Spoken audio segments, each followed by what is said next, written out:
Donc, on n'est pas là dans une opération d'escroquerie, dans un cas d'escroquerie que le professeur Maurice Kamto aurait fait à ce monsieur, parce qu'il faut peut-être rappeler aux uns aux autres, Maurice Kamto, il est à l'abri du besoin. C'est-à-dire qu'il n'est pas comme beaucoup de personnes, là, il est à l'abri du besoin. Et il faut préciser que Maurice Kamto est un milliardaire en France CFA. Peut-être que vous ne le savez pas. C'est un monsieur qui est sollicité, convoité à travers des pays, à travers le monde. Lui qui est aujourd'hui à la Haye. Voilà, il est, au moment où nous parlons, au moment où cette convocation a été émise, au moment où Albert Zonga a différé donc la convocation, Maurice Kamto était du côté de la Haye, aux Pays-Bas, pour des conventions, où il fait des leçons, des démonstrations magistrales de droit devant des étudiants et des professionnels de différents pays à travers le monde. Donc, c'est pas quelqu'un, c'est pas un monsieur lambda. En matière du droit, aujourd'hui au Cameroun, Maurice Kamto est le Samuel Eto'o-fils. On va dire ça comme ça. C'est-à-dire qu'en matière du droit, parce que lui, dans son domaine, parce il faut célébrer des personnes qui incarnent des valeurs et qui font honneur à ce pays dans leurs différents domaines. Parce que j'ai comme l'impression que dans ce pays, on se focalise beaucoup trop sur un ou deux domaines précis, sur une ou deux, trois personnes précises, et basta, c'est terminé, les autres ne valent rien, les autres ne comptent rien. Non. Il faut préciser que Maurice Kamto, quand on parle de droit, ben, vous voyez vous-même, les images parlent d'eux-mêmes. Vous voyez à l'écran les images de Maurice Kamto en pleine séance, voilà, du côté de la Haye. Donc, il n'est pas quelqu'un qui peut manquer 80 millions de francs CFA. Okay. Maintenant, vous venez volontairement, je dis bien volontairement, vous venez soutenir un parti, vous venez financer. Il faut dire que quand on parle de financement, ce n'est pas parce que le président d'un parti politique précis manque cet argent-là. C'est parce que le parti politique est une chose collective qui ne repose pas sur une seule personne. C'est-à-dire que dans le financement, dans le fonctionnement et la vie, et même les dividendes, on va dire quoi, les bénéfices, ne repose pas sur une seule personne. Donc du coup, l'existence même dans les statuts d'un parti politique, les partis aussi existent grâce aux contributions des membres. Militants, des membres. Mais Yannick Renaud, est-ce qu'aujourd'hui cette réclamation ne vient pas après une promesse non tenue?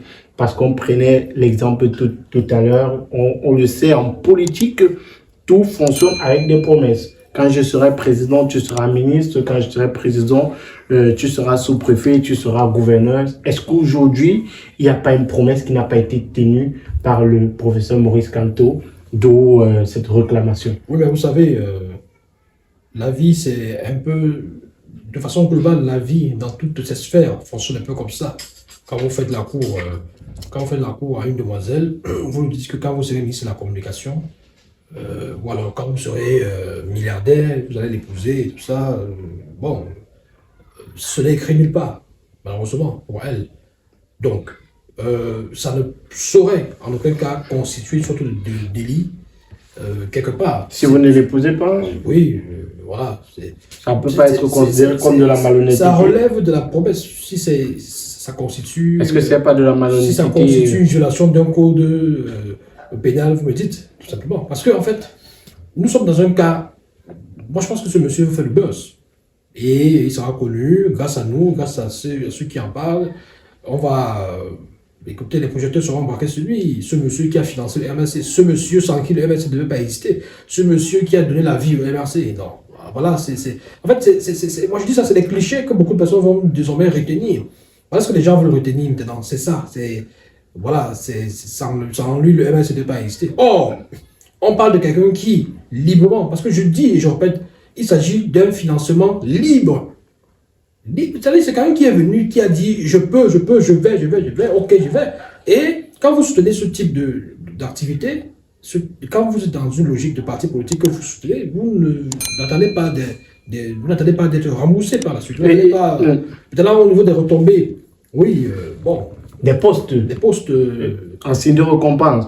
Mais maintenant, derrière une zone d'ombre, une zone d'incompréhension, c'est la convocation d'Albert Zonga, qui lui également a été attendu. Et après avoir déféré à la convocation à la Légion de gendarmerie de Bafoussam avec ses avocats, il informe qu'arrivé sur place, on lui a dit qu'on ne l'attendait pas. Comment expliquer cela? Pourtant, on a vu des convocations qui ont circulé sur la toile. Les informations faisaient état de ce que 3 personnes étaient attendues. On a d'ailleurs le professeur Maurice Kamto qui a écrit à la Légion de gendarmerie pour demander qu'on renvoie son audition de ce côté-là parce qu'il n'était pas au Cameroun. Et il a d'ailleurs envoyé en pièce jointe de ce document-là les pièces justificatives de son absence au pays. Avant de continuer, chers internautes, je vous apporte une belle opportunité pour tous ceux qui sont en train de construire leur maison, pour toutes les personnes qui ont des maisons en ce moment et qui ont des difficultés à avoir l'eau potable chez eux. Nous avons avec nous les établissements Muabu. Le responsable est là. Monsieur Williams, bonsoir. Bonsoir, Madik. Effectivement, je suis So William, le responsable des établissements Muabu, qui est une entreprise qui fait dans l'adduction en eau potable, la réalisation de fourrage, la conception et la réalisation des stations de pompage et de puits aménagés. Nous faisons aussi également dans la plomberie industrielle et l'électricité industrielle. On vous retrouve dans quelle ville? Nous sommes basés principalement dans la ville de Douala depuis pratiquement 8 ans. Et dans la ville de Yaoundé récemment, il y a de cela 6 mois, et aussi à Bafoussam. Donc, pour tous vos problèmes de forage, d'adduction d'eau potable, n'hésitez surtout pas à appeler les établissements Muabu. Et également vos problèmes de plomberie, de matériel, également liés au forage. Il faut aussi préciser que nous faisons aussi dans la vente du matériel de forage, c'est-à-dire des tubages, planques, répinés. Nous faisons dans la vente des pompes, des électropompes immergées, et aussi des pompes suppresseurs, des motopompes et des accessoires tels que les tuyaux Panaflex, les tuyaux à pression, des raccordements de pompes, des embouts et des cordes nylon pour l'alignement des pompes. Et pour toutes les personnes qui ont déjà des forages chez eux, qu'est-ce que vous proposez comme service? Pour ceux qui ont déjà un forage à leur disposition, nous proposons des services de maintenance, c'est-à-dire le développement de leur eau, de purification et de traitement d'eau. Voilà, et comment on vous contacte?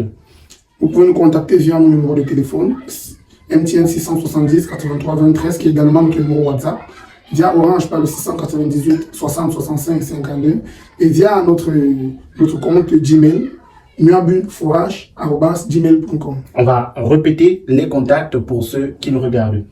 670 83 23 pour le numéro WhatsApp également. 698 60 65 52 et muabuforage@gmail.com. Pour ceux qui aimeraient avoir la réalisation d'un forage, pour ceux qui ont des forages à leur disposition et qui voudraient l'entretien de leur forage, pour tous vos problèmes de plomberie et de matériel de forage, n'hésitez surtout pas à contacter les établissements Muabu Forage. C'est la référence en termes d'adduction et d'eau potable dans la ville de Douala et dans tout le Cameroun.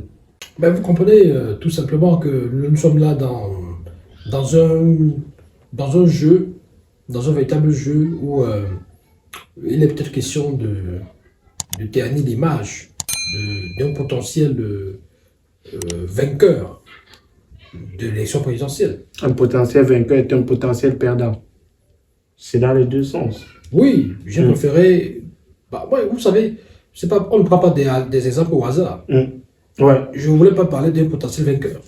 Parce que, vu la carrure et la stature, et même le statut du monsieur, c'est quelqu'un qui, aujourd'hui, quand on parle, par exemple, de football, on évoque des favoris. Les favoris pour une compétition. Aujourd'hui, Maurice Kamto, il peut prétendre à la présidence de la République. Un des favoris, ou un des 2 favoris pour la présidentielle à venir en 2025. Donc, du coup, s'il dépose sa candidature, s'il parvient à se présenter. Là, c'est un autre sujet. Parce que le MINAD nous a dit que c'est cuit. C'est un autre débat. Ce n'est pas lui qui met la marmite au feu pour dire que quand c'est cuit. Donc, ça ne l'engage que lui.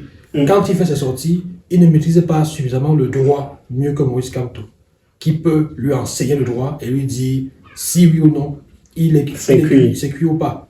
Il peut penser, avec sa connaissance limitée du droit, même du droit lié aux élections, au processus électoraux, mais voilà, c'est pas ça. Donc il faut faire attention. Il y a beaucoup de voies de recours pour Maurice Kamto. C'est vrai que dans ce sens, il a pris l'exemple uniquement des législatives et des municipales. Il n'a pas pensé à autre chose parce qu'il y a d'autres options qui permettront peut-être aux professeurs d'aller aux élections. Non, non, non. Il ne peut pas dire qu'aux élections locales, c'est cuit. Parce qu'il sait que pour participer aux élections locales, il n'y a pas de restriction à ce niveau-là. Non, en fait, Quand il parlait dit des c'est cuit, présidentielles, il disait c'est cuit, parce Oui. qu'il disait on a donné une chance d'aller aux élections locales. Voilà. Donc il se basait certainement sur le fait que pas d'élus, pas de candidature. Oui, sauf Pourtant, que- il y a d'autres options. Il y a d'autres options, voilà, merci. Alors, justement, pour revenir à cette curiosité du désintérêt, finalement, par rapport à Albert Zonga lors de cette convocation, ben écoutez, ils s'attendaient à voir le gros poisson. Il fallait que ce soit Maurice Kamto. Il voulait Maurice Kamto et pas ses sbires, et pas un de ses acolytes. Ou alors Un de ses généraux. c'est généraux. Il voulait Maurice Kamto. Ça aurait fait peut-être un gros coup de buzz, etc. etc. Et peut-être même qu'ils s'attendaient à Maurice Kamto, peut-être même pour l'humilier. Peut-être que il devait subir des choses qu'il n'a pas normalement le droit de subir. Parce que tant que la procédure n'est pas atteignée, Garde à vue. autant de choses. Donc, le connaissant, il est à l'étranger. Et quand il va finir ce qu'il avait à faire, d'ailleurs, il a donné le libre choix aux autorités de ce côté-là de déterminer une date qui lui permettra justement de venir déférer à cette convocation. Et il viendra, et connaissant la précaution qui le caractérise, je pense qu'il prendra toutes les dispositions afin que tout se passe dans les meilleures conditions et surtout dans le respect du droit. Du droit. Voilà. Merci Annie Renaud. Je vous en prie, ne cessez pas d'aller vous inscrire sur la liste électorale. Toutes ces manœuvres-là visent peut-être à dissuader les uns et les autres pour leur dire que voilà, comme c'est cuit, pourquoi est-ce que vous allez encore vous inscrire? Non, continuez à le faire. Merci à tous d'avoir regardé l'émission. N'hésitez surtout pas à partager avec vos proches. Donnez vos avis en commentaire, likez la vidéo. À très bientôt.